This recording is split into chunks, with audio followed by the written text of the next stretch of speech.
Estamos de volta para falar sobre o Oriente Médio. O bispo do Iraque diz que países como Síria e Iraque fazem uma lavagem cerebral nas pessoas e alega que eliminar o Estado Islâmico não é a solução para a paz. O norte do Iraque tem se tornado refúgio para os cristãos, muçulmanos e as minorias perseguidas pelo Estado Islâmico. O Kurdistão iraquiano, uma área fortemente castigada pelo comando de Saddam Hussein, é agora praticamente o único território estável que funciona economicamente e administrativamente em um país que segue invadido pelo Estado Islâmico.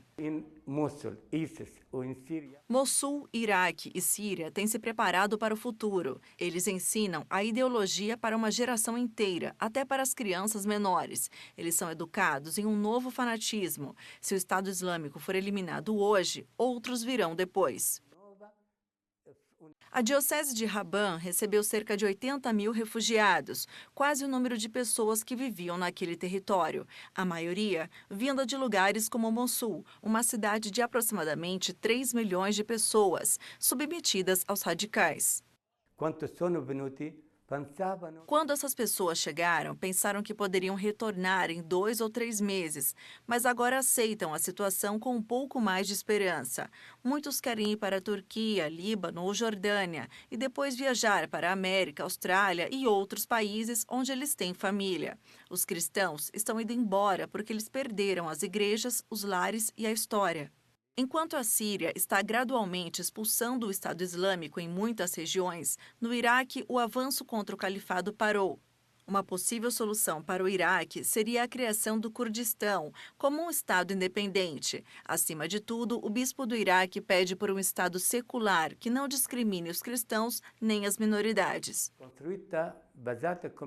Existe uma Constituição baseada na lei islâmica e não nos princípios civis. Não deveria ser baseada em religião ou ideologia para manter uns acima dos outros.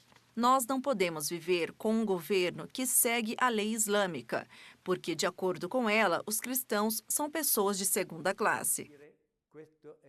Juntamente com o Papa, ele clama por portas abertas para os refugiados e espera que algum dia o Papa Francisco visite um Iraque pacífico, a terra a qual o apóstolo Tomé evangelizou durante o 1º século depois de Cristo.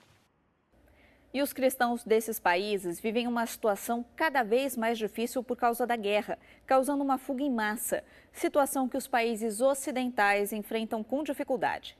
Atualmente, os cristãos no Oriente Médio vivem uma das situações mais delicadas na história. É uma população que corre o risco de desaparecer completamente da terra de Jesus, vítimas da guerra, da pobreza e do radicalismo religioso. Nós somos a Igreja do Calvário por tudo que vivemos, a situação, a economia, conflitos, ocupações. Entretanto, a Igreja do Santo Sepulcro, a poucos metros, está o túmulo vazio da ressurreição. É bonito viver nas duas dimensões. Por muitos anos, a falta de entendimento entre israelitas e palestinos foi materializado em forma de muro, que separa Jerusalém de Belém, que divide mais do que somente 2 territórios. Os muros que vocês veem quando vêm para Jerusalém nos faz lembrar de outros muros, que são colocados no coração do homem. Medo, ódio, incompreensão e desconfiança. A recente revolta existe tanto que, para manter a atmosfera pacífica entre israelitas e palestinos, parece difícil. Há certas questões especialmente envolvidas, como a situação de Jerusalém. Jerusalém não é só um povo, não é para Israel, não para muçulmanos, não para os cristãos, mas nós somos Jerusalém. Jerusalém é a mãe que acolhe a todos. Infelizmente, o Oriente Médio está se tornando cada vez mais uma terra perigosa para milhões de pessoas. As guerras entre Síria e Iêmen, a violência no Iraque e a tensão entre Israel e Palestina estão causando uma fuga em massa que os países ocidentais não estão sabendo como administrar. A intervenção da Europa e das Américas tem provocado essa guerra na Síria. Se eles queriam guerra, eles têm que aceitar as consequências. Os refugiados são consequência dessa política. O arcebispo Chol falou da difícil situação no coração do cristianismo durante um encontro na Pontifícia Universidade da Santa Cruz, em Roma. O patriarca latino de Jerusalém incluiu também a Jordânia, onde a maioria dos refugiados sírios estão concentrados. Muitos desses refugiados são também palestinos, duplamente refugiados, que depois de fugirem da guerra em sua terra, encontram condições ainda piores na Síria. Um ativista paquistanês de direitos humanos chamou a atenção para o sofrimento dos cristãos em países como o Paquistão, Síria e Iraque. No domingo de Páscoa, um radical do braço paquistanês do Estado Islâmico detonou uma bomba presa ao próprio corpo em um parque público de Lahore, onde dezenas de famílias cristãs celebravam a ressurreição de Cristo.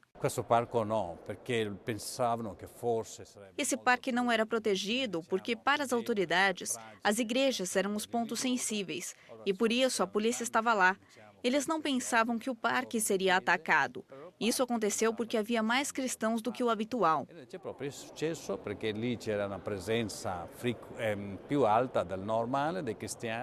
O irmão de Paul era ex-ministro das minorias no Paquistão e foi assassinado em 2011 por ser cristão e defender os cristãos. Infelizmente, eles ainda são considerados cidadãos de segunda classe, em um país em que menos de 2% da população é cristã.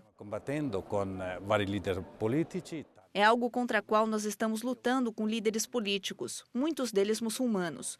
O dia do ataque me chocou porque muitos muçulmanos, incluindo jornalistas, declararam que a ideia de um Paquistão marcado com cidadãos de segunda classe não pode mais existir.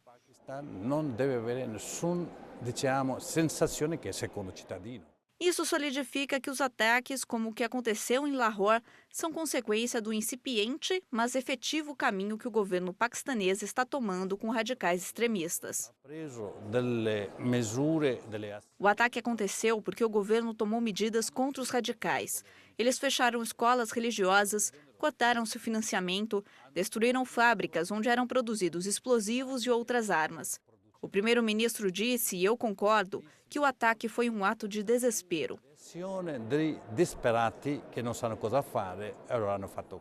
Apesar disso, os cristãos são vítimas de leis discriminatórias no Paquistão, como a lei anti-blasfêmia, que é frequentemente usada como ferramenta para vingança pessoal e não como forma de preservar o respeito ao Islã. Isso aconteceu com Asia Bibi, que ficou presa por quase 6 anos. Paul Betty disse que logo haverá novidades sobre o caso.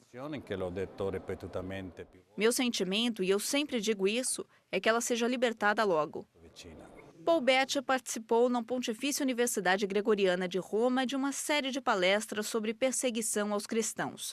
Ele lembrou o sufrágio de muitos que imigram, também do Paquistão, em busca de um futuro de paz e prosperidade, mas só encontram indiferença e negligência. A seguir tem a apresentação de uma famosa obra de Shakespeare no Vaticano.